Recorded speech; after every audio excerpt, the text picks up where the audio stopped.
Ayoko na ikasal sa GF ko at sa pesteng pamilya niya. Burner because IDK, I don't want to be identified. Siguro I'm just fed up.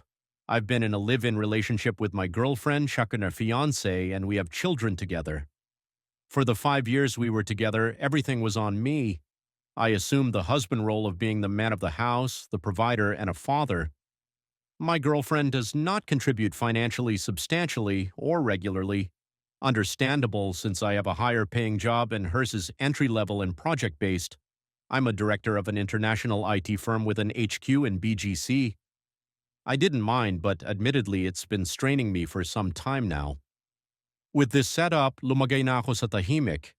Walang inuman sa mga kaibigan, wala ng road trip or travel with friends, wala ng basketball, tapos rekta chibog, then inom after, wala ng side chicks, wala na lahat ng elements ng buhay binata. I assumed the father and husband role responsibly kahit di pa kami kasal, and that extended to her family and friends. Together, and when we expected our first child to come, we acquired a house in Pateros na Hulugan, and since GF has no stable income, I took it under my own name and I pay for it. It's a simple basic townhouse with 2 bedrooms, 1 garage. GF's family lives in Cavite, and since moving in together, they've made a habit of visiting frequently to sleep over. At first, I was okay with it, but it became more frequent, and in my own house, I cannot rest and recover. Di ba kultura at tamang asal nating mga Pilipino na kapag bisita, may pasalubong at behaved? They arrive empty-handed and they lounge around my house as if they own it. For me, hirap nga naman mag-commute from Cavite to Pateros na may bit-bit na pasalubong or ulam or what. But sana mag-alok man lang sila mamalengke or mag-grocery ng pagsasaluhan namin when they visit, pero hindi. Parang ginawa nilang hotel bahay ko with breakfast, lunch, and dinner. This Holy Week, they asked naman to visit kasi try daw namin dito mamasyal at umikot sa mga simbahan para daw different naman.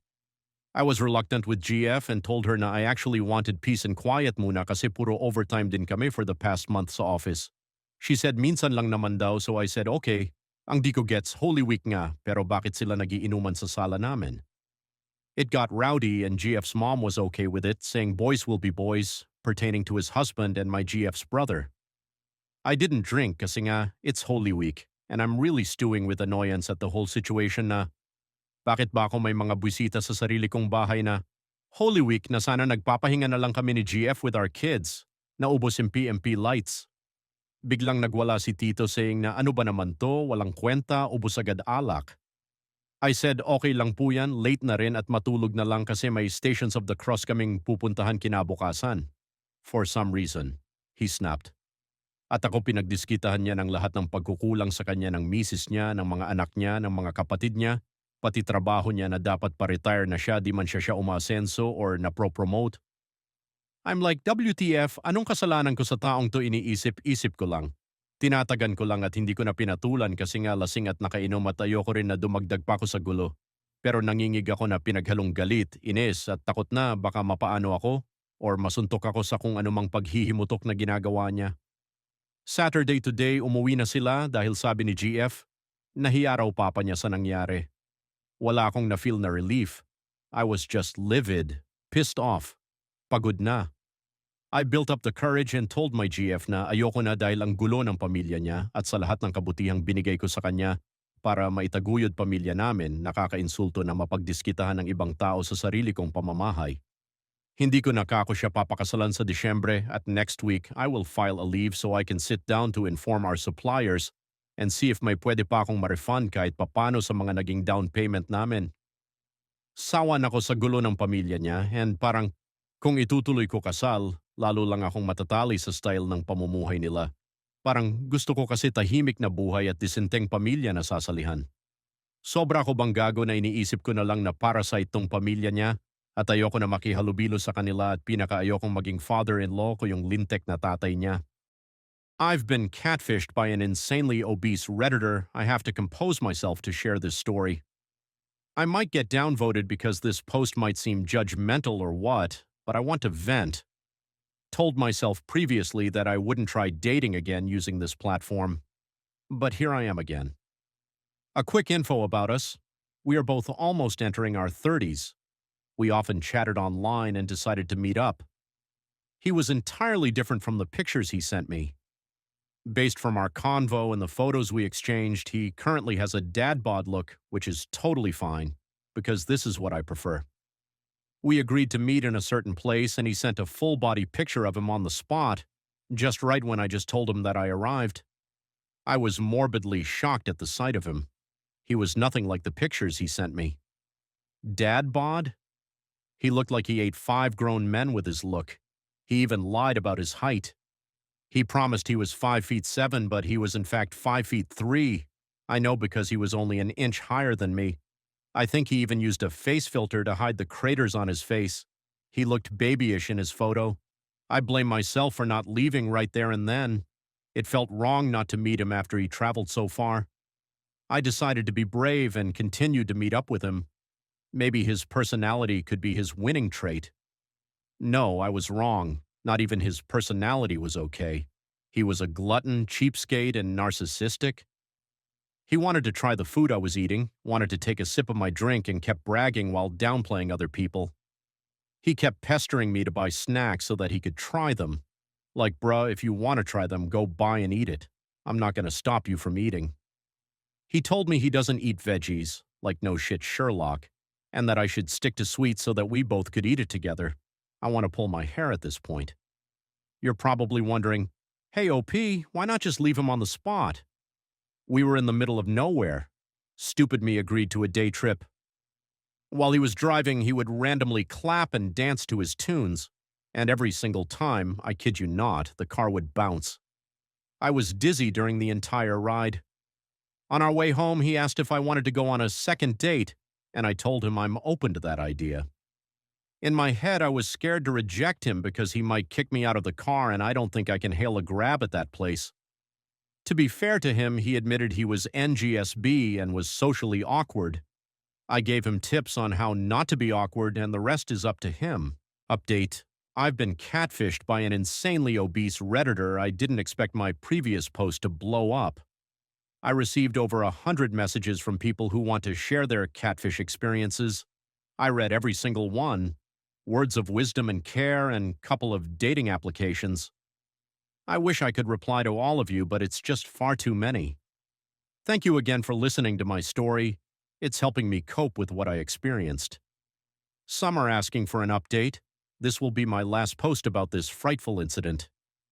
This will include what happened in the car ride, the date itself, details that I didn't bother to share the first time around, and the aftermath.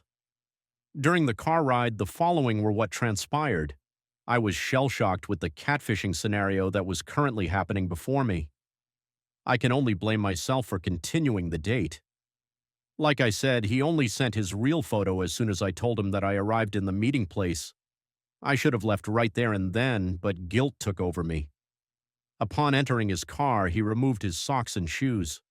Lo and behold, I could see his brownish and untrimmed toenails. He looked at me sheepishly and said, "Magdrive ako with my slippers, masakit pa ako." I gave him a weak smile and nodded my head. I was mortified and in disbelief. I was generally quiet during the entire car ride. He was the one initiating the conversations, and I would quickly give short replies and then retreat to my quiet self. This Redditor and I have bonded over anime. I am a casual anime appreciator at best, while he proved during the date that he was a hardcore weeb. He didn't show any indication of this when we were talking online. It only became apparent when we finally met face to face. He would randomly clap every 15 minutes, an estimation or so for some unknown reason. If he did it to break the deafening silence, it clearly worked. I guess he had enough and he pulled up his Japanese tunes. I was impressed on how organized his playlists were. Every mood and activity have a corresponding Japanese playlist. He turned to me and asked, "Which song should I play to make you sing?" In my head, I was thinking, what the fuck is going on? I cannot speak nor read Japanese, so why would I sing a Japanese song? I adamantly told him that I wasn't going to sing. He randomly picked a song and shifted back his attention to the road. During our road trip, he mentioned his love for cake, or as he liked to call it, Kiki. "You should try the keiki from XXXX, he suggested. This was how he talked. I understood because I am familiar with anime, but I couldn't believe that I was experiencing it firsthand. He opened the topic on the stereotypical types of anime dare. He was trying to guess what kind of dare I am, to which I replied that I don't believe in those archetypes. He asked for my opinion as to what kind of dare he was, despite telling him that I don't believe in it. I quipped, "You're a kadere." He laughed at my wordplay. That was the end of it. We stopped by a store that was selling the keiki he wanted. I was browsing the aisles and found Kong Kong chips. He noticed that I was eyeing the veggie chips. He told me out loud that he doesn't like vegetables and pointed at the meringue before him. "Bilhin mo ito, masarap, try natin." I was flabbergasted. I politely told him no and checked the other aisles. I discovered 2 different sizes of pastillas packs. He was egging me to purchase the biggest size, but I opted for the smallest variant instead. He was also egging me to purchase a 500-gram container of Yema balls, despite telling him that I have no idea how I could finish it all. When we were falling in line for the payment, I nudged him to go in front of me since I didn't want to pay for his whole kiki. As we left the store, I was quickly walking back to the parking space.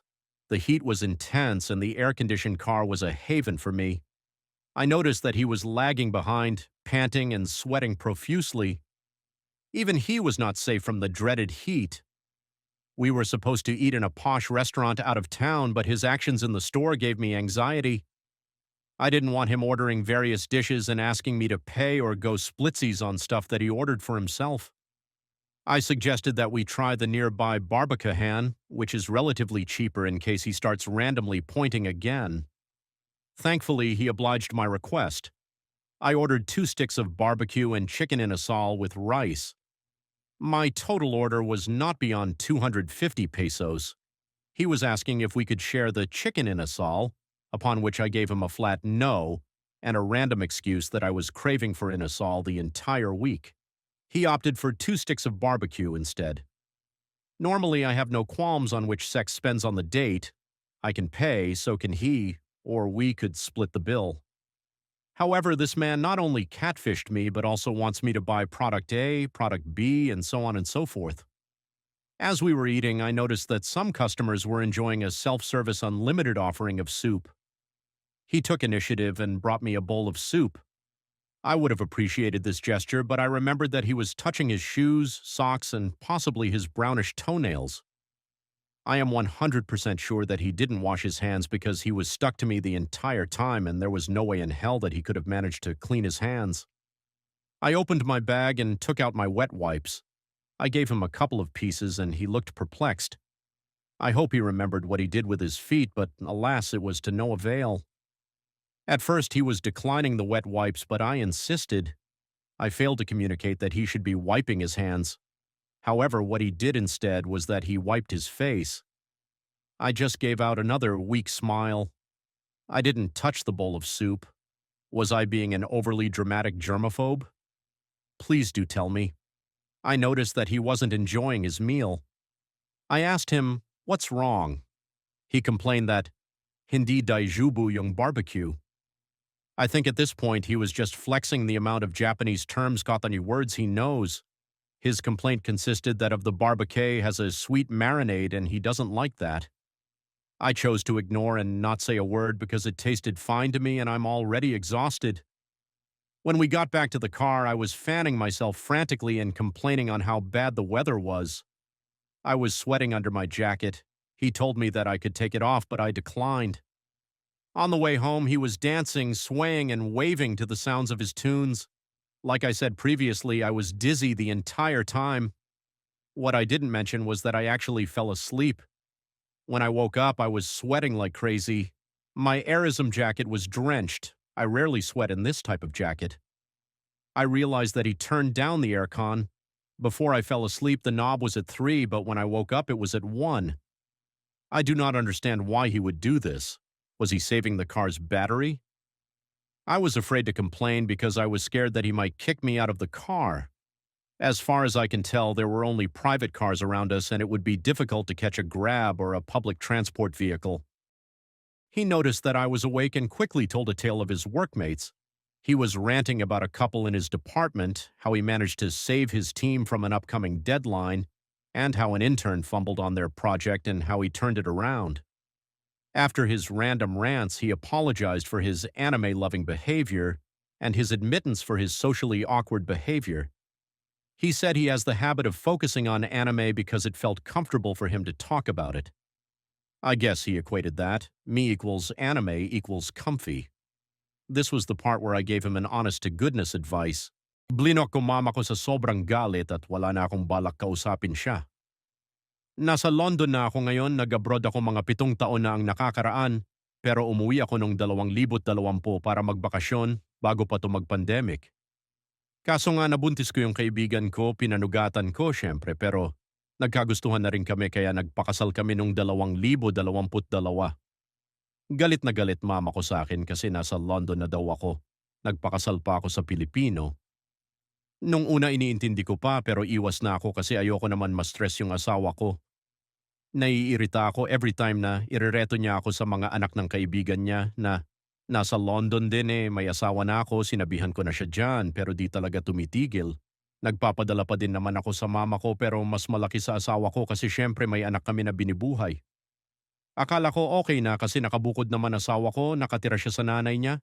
Kasi malapit din doon work niya pero nagulat na lang ako kasi minessage ako ng mother-in-law ko. Nag-send ng screenshot yung mother-in-law ko between convo ng asawa ko at mama ko. Sobrang sumama talaga loob ko na sinusumbatan ng mama ko yung asawa ko about sa pera. Sinasabihan niyang gastadora ang asawa ko pero kilala ko asawa ko. Hindi siya gumagastos ng malaki unless kailangan talaga. Ang sama ng loob ko kasi kung makapagsalita ang mama ko akala mo parang hindi niya apo yung pinagagastusan ng asawa ko. Sobra siyang sulsol na pineperahan ako ng asawa ko . Malaki din naman sahod nun. Hindi naman nagsusumbong yung asawa ko kasi hindi talaga marunong makipag-away yon. Kinausap ko yung mama ko that time na kapag kailangan niya ng pera, sa akin na lang lumapit at wag na awayin asawa ko. Tumahimik naman ng ilang buwan pero nalaman ko na lang na galit yung mama at mga tita ko nung lumipad asawa ko sa London kasama anak namin para magbakasyon. Hindi ako gumastos para sa plane ticket nila, asawa ko bumili noon para sa birthday gift sa anak namin pero etong mama ko akala pala ay ako yung bumili ng ticket at bigla na lang panay sumbat sa amin ng asawa ko. Kesyo wala daw akong utang na loob sa kanya at mas inuna ko pa daw yung asawa at anak ko na kunin kaysa sa kanya. Kesyo nakalimutan na siya at na-brainwash na daw ako ng asawa ko. Pinag-aaway daw kami ng asawa ko hindi na nga umiimik asawa ko. Sobrang nakakasama ng loob kasi mahal ko yung asawa at anak ko pero mama ko pa yung gumaganyan sa kanila. Nag-decide ako na i-block mama ko nung sinabi niyang hindi ko anak yung anak namin ng asawa ko. First time ko makita umiyak ng sobra yung asawa ko sa frustration. Alam ko na anak ko yon at kahit ipa-DNA namin yan, anak ko yan at ayokong lumaki yung anak ko na may toxic na kamag-anak. Nagpapadala pa din naman ako sa kanila para sa bills at tuition ng kapatid ko pero hindi ko na talaga kinakausap yung mama ko kasi sobrang toxic na talaga. Nakaka-guilty pero pag iniisip ko yung ginagawa niya sa asawa ko, nakakagalit talaga. Update blinak ko mama ko PS. Sorry, bago lang din ako. I don't know paano mag-operate at na shadow band. Tama ba yung term hahaha, yung post ko? Repost ko na lang kasi may nagko-comment pa din. Kakapagod mag-type ulit, haha sorry ulit. So, bale nagkakilala kami nung ikalawang taon high school mga 2006 o 2007, wala pang K-12. So pag ngayon grade 8, taga Navotas talaga ako kaya sa San Roque National High School ako nag-aral. Pero yung asawa ko that time transferee galing sa Pampanga at lumuwas lang ng Manila. Let's call her Farah. Strong ang accent niya kapag nagtatagalog siya kaya nabubuli siya noon. Hindi ako kasali sa bully syempre kasi inaalagaan ko record ko. Gusto ko kasi maging student council but anyway, lagi siyang nabubuli . Hindi pa uso noon yung magpo-post o magsusumbong, kaya lagi lang siyang tahimik sa dulo. Hindi talaga umiimik si Farah, hindi din siya umiiyak kahit na inaasar siyang Cinderella ng hilaw kasi lagi nakabun yung buhok niya nung high school tapos sobrang puti pa pero minsan manananggal tawag sa kanya kasi laging may dalang langis na mainit, parang white flower ba haha? Pero maganda talaga itim na itim yung buhok, medyo chinita na maliit ang mukha, maliit din ilong at labi, cute size ba? Hindi ko talaga pinapansin si Farah nung una kasi hindi rin naman niya ako pinapansin pero Naging magka-partner kami sa science subject namin at pinanghuhuli kami ng butiki o kaya palaka. Sorry, takot talaga ako sa palaka kasi parang malagkit pero si Farah dinakma lang yung palaka. Akala mo pumulot lang siya ng bato, ha ha ha. Core memory ko talaga yon kasi simula nun lagi na kami magka-partner sa mga subject namin. Competitive talaga ako academically at nagulat ako kasi siya din pala, matalino yung asawa ko, sadyang tahimik lang so nasanay na ako na siya lagi ko ka-partner at very supportive din siya. Nung naging magkaibigan kami ni Farah, kada sumasakit yung ulo at katawan ko kaka-join ng organization lagi niya naman ako pinapahiran nung langis niyang mainit sa likod. O kaya sa ulo, para siyang tiger balm sa init pero magaling talaga yung kamay ng asawa ko. Very healing yung haplos niya. Magaling magmasahe asawa ko kaya inaraw-araw ko yung masahe ha. Hanggang sa napagalitan na kami ng teacher namin kasi palaging ganon ginagawa namin kapag break. Nag-idance pa kami dahil doon hanggang ngayon ay di ko magets bakit kami napag-idance. Anyway, dahil doon napatawag mama namin at doon din nagumpisa yung laging sinasabi ng mama ko na bad influence daw si Farah kasi napag-guidance ako dahil sa langis. Baka daw magayuma pa ako kasi hindi daw namin alam kung saang sulok ng probinsya galing si Farah. Nagtampo ako noon sa mama ko kasi doon ko napagtanto na may pagkamata pobre pala ang mama ko. Pero hindi ko naman siya nilayuan. Sabay pa din naman kami umuwi at mag-lunch. Minsan nakikikain ako sa kanila. Kasi masarap magluto mama niya, ha ha ha, sisig nila walang itlog. Pero minsan na lang kami mag-usap kapag nasa loob kami ng school. Pero hindi talaga ako makapagpigil nung fourth year na meron kaming manyak na teacher sa PE. Kasi nagdadalaga at nagbibinata na kami noon. Tapos etong si Farah, medyo pinagpala ang hinaharap kaya lagi siyang nilalagay sa unahan kapag warm-up at jumping jacks na. Nagpa-practice kami ng sayaw para sa competition na hindi ko na matandaan kung ano tapos kapag nagkamali si Farah ng isang beses pinapatakbo niya pa ng 30 ikot. Hindi naman sa ano pero talagang nagbabounce Ang una kong ginawa, pinapahiram ko si Farah ng shirt ko para oversize at hindi halata yung dibdib niya pero wa-epek. Kaya nagpanggap na lang kami na may hika siya, ganap na ganap pa ako noon at pinuhat ko pa siya sa clinic para hindi siya makapag-PE, ha ha ha. Pero nung nakagraduate kami ng high school mga 2009, nalipat ako sa private school sa Caloocan. Nursing kinuha ko and si Farah naman ay sa Navotas Polytechnic College nag-aral at kumuha ng education major in English. Nagtampo ako sa kanya nito kasi ayaw niya mag-nurse at di niya daw afford ang private school. Nag-away pa kami, ha ha ha ha, ang immature ko pala noon. Hindi kami nag-usap ng ilang buwan kasi tampo talaga ako para akong gago pero 16 lang kasi ako niyan. Pagpasensyahan niyo na po. Nagkausap lang kami nung fiesta kasi nakasalubong ko siya sa Changi Night Market. Kinausap niya lang ako na parang hindi kami nag-away. It turns out hindi niya alam na nagtampo ako. Akala niya busy lang daw ako. One-sided lang yung away namin. Para lang pala akong tanga, ha ha ha. Nagkabati rin naman kami, minsan nagkikita kami para kumain pero nagka-girlfriend kasi ako nung 2 taon college ako. Iniwasan niya ako noon kasi baka daw magselos girlfriend ko that time at nahihiya siya. Pero tinutulungan niya pa rin ako kapag masakit katawan ko kasi ibang klase talaga siya manghilot. Tapos tumutulong ako sa kanya financially kasi working student siya noon Ang gastos maging teacher. Mga 5 taon din kaming hindi masyado nagkikita o nag-uusap ni Farah kasi nga may girlfriend ako that time. Nung nakipag-break naman ako, busy kami parehas kaming nagre-review sa licensure exam and parehas din naman kami nakapasa. Magkalayo kami ng work so madalang lang kaming magkita, nagte-text lang kami madalas. Hanggang sa naisipan ko mag-abroad kasi ang hirap na nga mag-nurse, ang baba pa ng sweldo. Kaya 2015 ako nagsimula magayos ng papers ko at Pebrero 2017 ako nakalipad sa London, UKRN na ako ngayon. Nung nag-London ako, lagi sinasabi sa akin ng mama ko na mag-asawa daw ako blue eyes. Akala mo nag-order lang sa Jollibee ano? Pero di ko talaga type saka namimiss ko noon si Farah kasi ang layo-layo ko. Dati isang tawag ko lang magmamasahe manghihilot talaga siya. Nagkakamustahan pa rin kami mga once a week lang kasi di magka-match time namin pero mas namimiss ko noon yung encouraging words niya. Kapag siya nagsasalita akala mo lahat kaya kong gawin. Ang lambing-lambing pa ng boses kaya siya talaga dahilan ng pagka-homesick ko noon, ha ha ha. Hanggang sa umuwi nga ako nung 2020 para magbakasyon at makipaglibing sa isa kong tita tapos nakipagkita din ako kay Farah. Magpapamasahe sana ako kasi miss ko na ang kanyang healing touch pero Ayun nga, ibang masahe na gawa namin tapos may nabuo. Aaminin ko naman na ginusto ko yon, talagang attracted na ako sa kanya that time.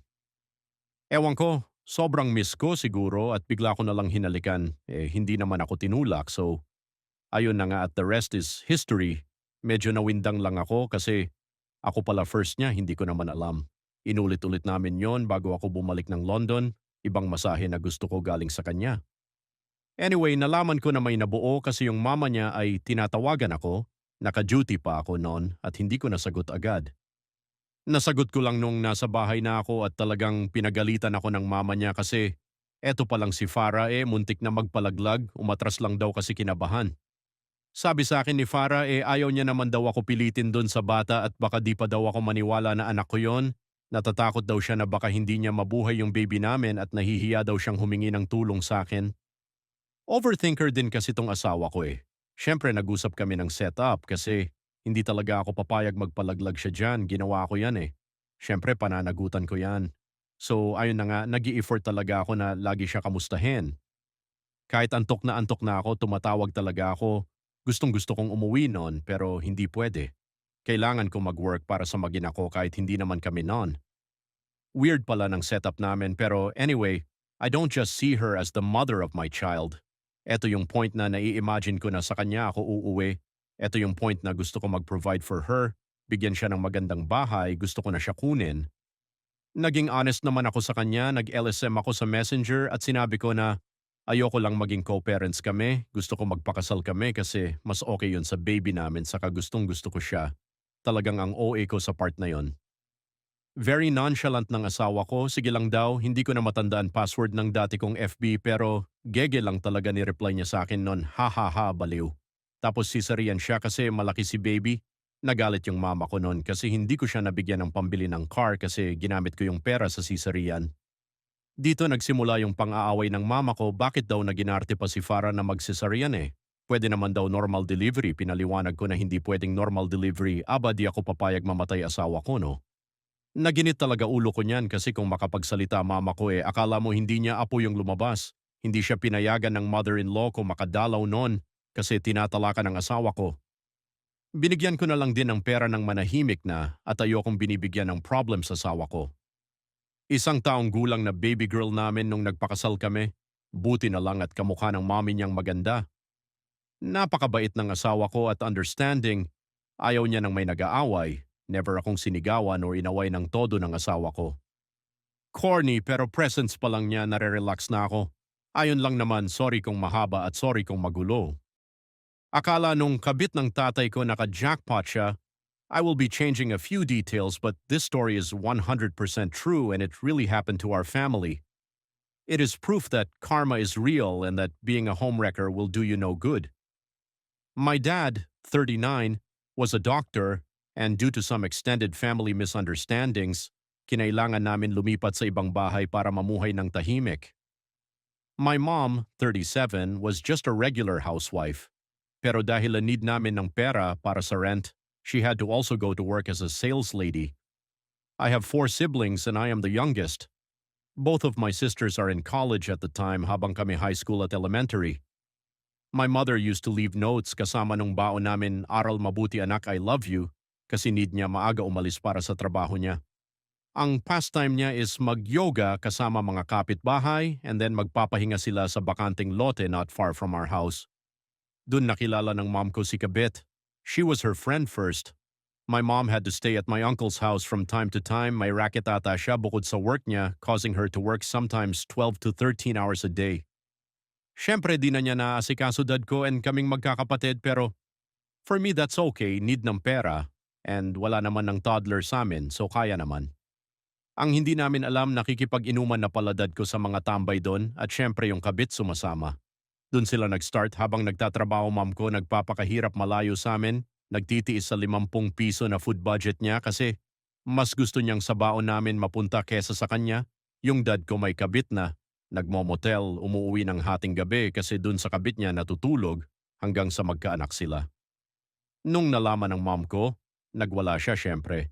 She was sacrificing blood, sweat and tears tapos yung dad ko nagpapapawis kasama kabit niya na eventually nabuntis niya. This went on for years hanggang umalis dad ko and pinabayaan niya kami kalagitnaan ng pag-aaral ng mga ate at kuya ko. So yung mom ko nagkatulong, labada, nagtinda, lahat para mapagtapos niya kami. Yung kabit ng dad ko pinagmamalaki na naka-jackpot siya ng doctor na magiging happy family na sila. Lahat to sinasabi ng mga common friends nila sa mom ko. Nagtiis yung mom ko for a few years. Minsan habang naglalabada siya nakikita ko siya umiiyak. But one thing never changed. Her faith never wavered. Napaka-religious niya and palagi lang siya nagdadasal. Yung dad ko ayun, pinag-aaral na yung isa niyang anak. Nangupahan sila sa ibang lugar while yung kabit nagpapakasaya, may motor, may sasakyan.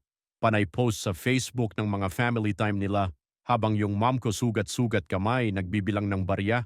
Hanggang nakatapos ate at kuya ko, sumugal yung kuya ko mag-abroad. Matalino siya, super resilient.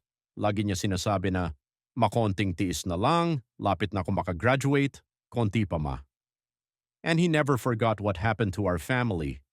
He rolled the dice, started a business in US, nag-aral siya, nag-invest ng time dun sa field hoping that it will turn out well, and it did, more than he could ever imagine. Now, my mom has been in 4 countries, pinasyal ng kuya ko sa iba't ibang magagandang lugar. She is currently staying there with him and his wife. Nakatapos na din kaming magkakapatid. I am working as a freelancer. My other 3 sisters are engineers, and one is a supervisor. My dad suffered an eye condition that prevented him from working. He never renewed his license. Nandito siya sa akin ngayon. Pinapakain ko siya. Huli kong balita, akala daw nung kabit, papadalhan namin ng pera yung dad ko every month kasi wala naman daw kami choice. Tatay namin yon. And chill lang sila kasi regularly daw may padala. Nag-away ata sila and umuwi dad ko dito last year. Ngayon yung kabit nagla-live selling and nagde-deliver para mabuhay yung anak. Di namin binibigyan ng cash yung dad ko. Puro lang pagkain, vitamins. Pag need ng check-up sasamahan ko papa-check-up.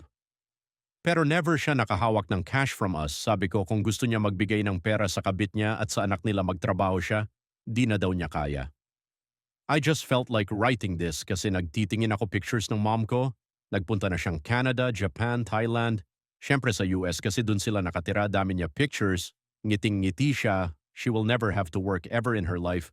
Habang yung kabit ng dad ko need kumayod kasi nagkamali siya ng akala na set na siya for life after niya agawin yung dad ko and sirain family namin. Now, my mom is relaxing and having the time of her life. My dad and his mistress are not together but they are both miserable and have no money to their names.